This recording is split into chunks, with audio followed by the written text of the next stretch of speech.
वालेकुम दोस्तों, इनसाइड भी मौजूद अगर मैं कुछ जानते खरबूजा छुरी पर गिरे या छुरी खरबूजे पर गिरे, नतीजा एक ही रहता है, यानी कटेगा तो खरबूजा। अब पाकिस्तान तहरीक इंसाफ की हालिया सिचुएशन भी उस खरबूजे जैसी ही है। अगर वो छुरी पर गिरे तब भी खरबूजे ने कटना है, और अगर छुरी से ही खरबूजे के हिस्से बखरे कर दिए जाएं तब भी नुकसान पाकिस्तान तहरीक इंसाफ को ही होने जा रहा है। क्योंकि अगर आप गौर करें तो सुप्रीम कोर्ट ऑफ पाकिस्तान की तरफ से मखसूस नशिस्तों के केस में फैसला महफूज किए जाने के बाद पाकिस्तान तहरीक इंसाफ की तरफ से जो इस वक्त चीखो पुकार सामने आ रही है, जो वहाँ पर रौला सामने आ रहा है, जिस तरीके से काजी फाइज ईसा पर तनकीद की जा रही है, जिस तरीके से सिर्फ सलमान अकरम राजा की एक दलील को पूरे केस के ऊपर हावी करार देने की कोशिश की जा रही है, ये वो एंजाइटी है जिसका शिकार पाकिस्तान तहरीक इंसाफ नजर आ रही है। क्यों? ये एक इम्पॉर्टेंट सवाल है, और इस सवाल का जवाब तलाश करने के लिए हमें आज जो सुप्रीम कोर्ट ऑफ पाकिस्तान का मुमकिन तौर पर फैसला रवा हफ्ते में आना है, इसके ऊपर जरा सा गौर करना पड़ेगा। देखिए, इस केस के अंदर सिर्फ दो सिचुएशंस हो सकती हैं और एक out of the box solution सामने आ सकता है। नंबर वन जो रास्ता है वो ये है कि सुप्रीम कोर्ट ऑफ पाकिस्तान अपनी जजमेंट के अंदर इलेक्शन कमीशन ऑफ पाकिस्तान के फैसले को दुरुस्त करार दे दे, और इलेक्शन कमीशन ऑफ पाकिस्तान की तरफ से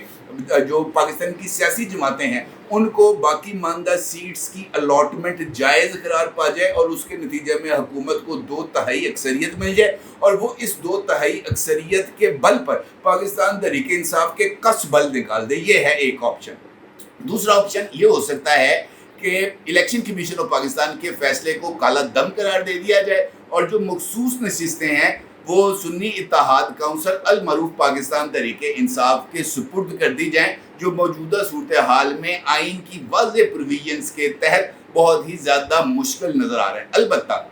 एक out of the box solution पर जो पाकिस्तान की सुप्रीम कोर्ट है वो जा सकती है, लेकिन इस आउट ऑफ बॉक्स सोल्यूशन के लिए पाकिस्तान की सुप्रीम कोर्ट को सुप्रीम कोर्ट ऑफ पाकिस्तान की राहदारियों में या सुप्रीम कोर्ट ऑफ पाकिस्तान की बिल्डिंग में जस्टिस मुनीर की भटकने वाली रूह से रब्ता करना पड़ेगा, और उनसे राय रहनुमाई लेकर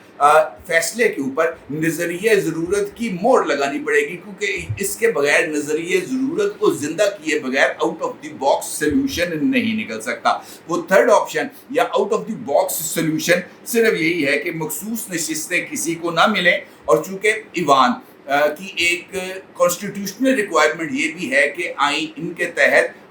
ईवान को 100% मुकम्मल होना है, तभी ईवान की कार्रवाई को लेजिटिमेसी हासिल होगी। और अगर इन नशिस्तों को जो जिसके ऊपर पाकिस्तान तहरीक इंसाफ का क्लेम है कि ये हमारी नशिस्तें हैं, या अगर हमें नहीं देनी तो इनको खाली रखा जाए, तो फिर इनको खाली रखने के लिए ज़रूरी है कि कौमी असम्बली के ईवान की तादाद का असर नौ तयन कर दिया जाए फॉर वन टाइम। इसके लिए सुप्रीम कोर्ट ऑफ पाकिस्तान जो है वो अपनी जजमेंट के ज़रिए भी इस पर जो है गौर कर सकती है, ये इसके ऊपर राय दे सकती है, लेकिन ऐसा करने के लिए सुप्रीम कोर्ट ऑफ पाकिस्तान को आइन की तहत दी जाने वाली प्रोविजंस को अबूर करने के लिए कोई ना कोई ऐसा रास्ता निकालना पड़ेगा जिसके लिए उन्हें नज़रिए ज़रूरत का जो है ना वो सहारा लेना पड़ेगा। अदरवाइज वो पार्लियामेंट को इस बारे में राय दे सकते हैं कि जनाब पार्लियामेंट वन टाइम एक ऐसी लेजिस्लेशन कर दे जिसके नतीजे में इस आईनी सुकम को दूर किया जा सके, और उसके तहत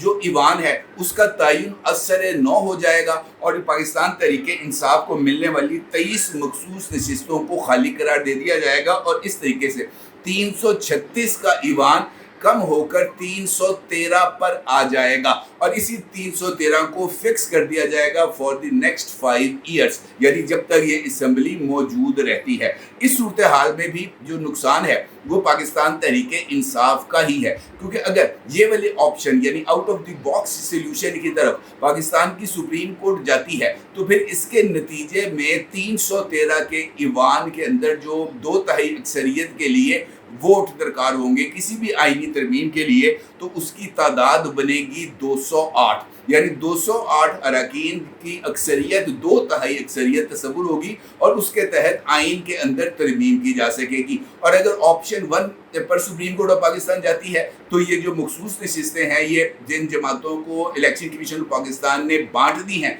उन्हीं जमातों के पास रहती है, और इस सूरत के अंदर 2/3 अक्सरियत के लिए 224 अरकान के वोट हासिल होंगे। यानी दोनों सूरतों में हुकूमत को, यानी मौजूदा हुकूमत को, यानी शहबाज शरीफ की इत्तेहादी हुकूमत को 2/3 अक्सरियत हासिल हो जाएगी। और ये 2/3 अक्सरियत पाकिस्तान तहरीक इंसाफ के लिए एक नाइटमेयर, एक डरावने ख्वाब से कम नहीं है, क्योंकि अगर शहबाज शरीफ की हुकूमत हो या इत्तेहादी हुकूमत को 2/3 अक्सरियत मिल जाती है तो फिर उसके नतीजे में कुछ आइनी तरामीम हैं, जो फाइलें जिसके जो डॉक्यूमेंट्स हैं या जिसके जो मुसवदे हैं वो ना सिर्फ तैयार कर लिए गए हैं बल्कि वो इस बात के मुंतज़िर हैं कि जनाब जैसे ही सुप्रीम कोर्ट ऑफ पाकिस्तान की जजमेंट आती है और हमारे हक में आती है, आइनी तरामीम के इस पैकेज को फौरी तौर पर फेडरल कैबिनेट के इजलास में पेश किया जाएगा, फेडरल कैबिनेट की मंजूरी ली जाएगी और फेडरल कैबिनेट की मंजूरी लेकर इसको फौरी तौर पर टेबल कर दिया जाएगा कौमी असम्बली के अंदर, और कौमी असम्बली में 2/3 अक्सरियत से इस आइनी तरमीम की मंजूरी कराई जाएगी। और उसके लिए जो लॉ एंड जस्टिस की पार्लियामेंट्री कमेटी है उसके ज़रिए भी, इस कायमा कमेटी के ज़रिए भी इस कानून की या इन आइनी तरामीम की मंजूरी कराई जा सकती है। और ये आइनी तरामीम का मतलब ये होगा कि इन आइनी तरामीम के मंजूर होने के बाद पाकिस्तान तहरीक इंसाफ की मंजी ऐसी ठुकेगी कि वो अगले 10 साल तक उस मंजी के अंदर ना को वो बैठ सकेंगे, ना वो लेट सकेंगे और ना ही उस मंजी को दीवार के साथ ले जाकर खड़ी कर सकेंगे, क्योंकि उसके नतीजे में जजेस की रिटायरमेंट की उम्र में भी असर नौ तयन किया जाएगा। चीफ जस्टिस की उम्र की हद 62 साल से बढ़ाकर 65 साल कर दी जाएगी। और इस चक्कर के अंदर ईमानदारी के रास्ते में मुकम्मल तौर पर बैन लग जाएगा, पाबंदी लग जाएगी। और उसके साथ साथ जजेस के अपॉइंटमेंट की तरीक़ाकार में भी रेडिकल तब्दीलियाँ आएंगी और उसके अंदर पार्लियामेंट के रोल यानी हुकूमत के किरदार का भी बहुत ही ज़्यादा असर व रसूख आ जाएगा। लिहाजा ये एक ऐसी सिचुएशन है जो पाकिस्तान तहरीक इंसाफ और पाकिस्तान तहरीक इंसाफ के ईमानदारों के लिए किसी भी सूरत काबिल कबूल नहीं। ख़ास तौर पर मुजवज़ा आइनी तरामीम की एक ऑप्शन जिसके तहत जो जजेस होंगे उनको लिए सूबाई हदूद का खात्मा कर दिया जाएगा। और इसके नतीजे में ये जो जजेस की ग्रुपिंग हमें मुख्तलिफ हाई कोर्ट्स के अंदर नज़र आती है, उस ग्रुपिंग का ना सिर्फ खात्मा हो जाएगा बल्कि जजेस पूरे पाकिस्तान के जजेस तस्वुर होंगे। लाहौर का जज जो है वो कोयटा में जाकर भी केस सुन सकेगा, कोयटा का जज कराची जाकर केस सुन सकेगा, कराची का जज लाहौर आके, लाहौर का जज खैबर पख्तूनख्वा में जाके केसेस सुन सकेगा। और उसके नतीजे में एक जानिब तो जिसे हम कह सकते हैं कि फैसलों के अंदर यकसानियत आएगी, तो उसके साथ साथ इदारे के अंदर जो मुख्तलिफ ग्रुप्स बन जाते हैं जिसका हम अमली मुजाहरा इस्लामाबाद हाई कोर्ट में देख रहे हैं, जहां पर तमाम जजेस अपने ही चीफ जस्टिस के खिलाफ ना सिर्फ मुत्तहिद हो चुके हैं बल्कि चीफ जस्टिस को कॉर्नर करने के लिए, चीफ जस्टिस को जिच करने के लिए या चीफ जस्टिस की गोशमाली करने के लिए वो हर वक्त तैयार रहते हैं। हद तो ये है कि अगर इस्लामाबाद हाई कोर्ट के किसी जज के खिलाफ किसी भी जगह पर कोई भी बात कर दी जाए तो इसके ऊपर उनकी जो तबीयत नासाज है उसके ऊपर वो बहुत ही ज़्यादा नागवार गुजरती है। लेकिन ख़ुद अगर उनके ही चीफ जस्टिस के खिलाफ अगर बहतान लगाया जाए, उनको टाउट कहा जाए, उनको ISI के पे रोल पे कहा जाए, उनको ISI के इशारे पर नाचने वाला कहा जाए, तो इसके ऊपर इस्लामाबाद हाई कोर्ट के किसी जज को किसी तरह की कोई तकलीफ नहीं होती। इसका मतलब ये है कि ये जो आइनी तरामीम है ये हुकूमत के लिए दो तरफा फ़वाइद इसके हासिल हो सकते हैं। एक तो उनकी अपनी मजबूती का ना सिर्फ तासुर सामने आएगा बल्कि उसके नतीजे में ये जो जुडिशरी है ये इसके ऊपर एग्जेक्टिव्स गालिब आ जाएंगे और फिर एग्जेक्टिव के फैसले ही आगे बढ़ेंगे। ना सिर्फ ये बल्कि इसके साथ साथ इस्टेब्लिशमेंट का भी एक अहम तरीन इशू रिजॉल्व हो जाएगा और वो है फौजी अदालतों के अंदर ट्रायल और 9 मई के वाक़यात में मुलव्वस मुल्ज़मान को सजाएं देने। और इस मामले के लिए भी एक तरमीम जो है वो ना सिर्फ तैयार कर ली गई है बल्कि उस तरमीम के तहत जो ऑडियो वीडियो एविडेंस है खास तौर पर 9 मई के वाक़यात पर और 9 मई के वाक़यात के हवाले से सोशल मीडिया पर शेयर की जाने वाली पोस्ट को भी एक एविडेंस के तौर पर ट्रीट किया जाएगा और एक ऐसा एविडेंस एविडेंस होगा जिसके सामने आने के बाद किसी तरह की और शहादत की ज़रूरत नहीं होगी, तो उसके नतीजे में ना सिर्फ 9 मई के वाक़यात में मुलव्वस मुल्ज़िमान के लिए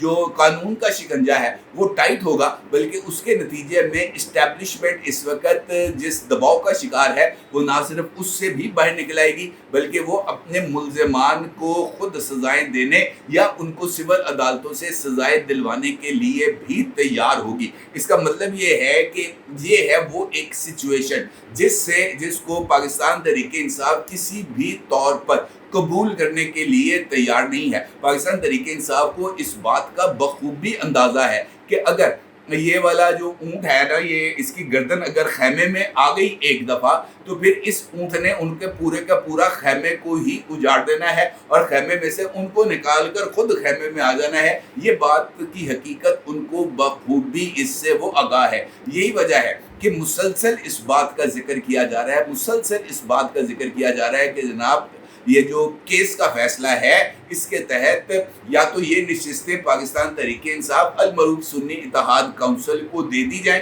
ताकि तवाज़ुन बरकरार रहे और किसी भी तौर पर जनाब कोई भी जो ग्रुप है वो एक दूसरे के ऊपर सबकत न ले जाए। और इसके लिए अदालतों को ये बात या मुख्तलिफ जजेस को ये बात बावर कराने की कोशिश की जा रही है कि अगर मौजूदा हुकूमत को फ्री हैंड दे दिया तो इन्होंने सबसे पहले आपका ही मक्कू ठपना है, लिहाजा बेहतर ये है कि आप अपनी बका के लिए हमारी सपोर्ट करें। और ये एक ऐसा नुक्ता है जो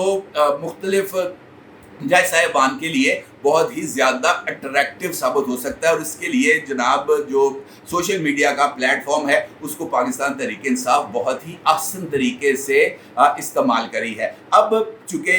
इस केस की जजमेंट रिजर्व हो चुकी है, तमाम पहलू मोअज़्ज़ज़ जज साहिबान के सामने आ चुके हैं और उनका जो कानून का इल्म है, जो आइन का इल्म है, वो यकीनी तौर पर मेरे और आपसे बहुत ज़्यादा है। तवक्को यही की जा सकती है कि जो जज साहिबान हैं वो पसंद नापसंद से बालातर होकर आइन का अलम उठाएंगे और आइन के तहत ही फैसला देंगे, क्योंकि इस वक्त पाकिस्तान को अगर किसी चीज़ की सबसे ज़्यादा ज़रूरत है तो वो आइन पर कारबंद होने की ज़रूरत है। और अगर आइन और कानून पर पहरा दिया जाए, अगर आइन और कानून की सरबुलंदी के लिए कोशिश की जाए तो कोई वजह नहीं है कि हम इन मसाइल से बाहर निकल आएंगे। लेकिन उसके लिए हमें सबसे पहले अपनी ईगो की कुर्बानी देनी होगी, अपने मफादात की कुर्बानी देनी होगी, अपने क्रश की कुर्बानी देना होगी। उसके बगैर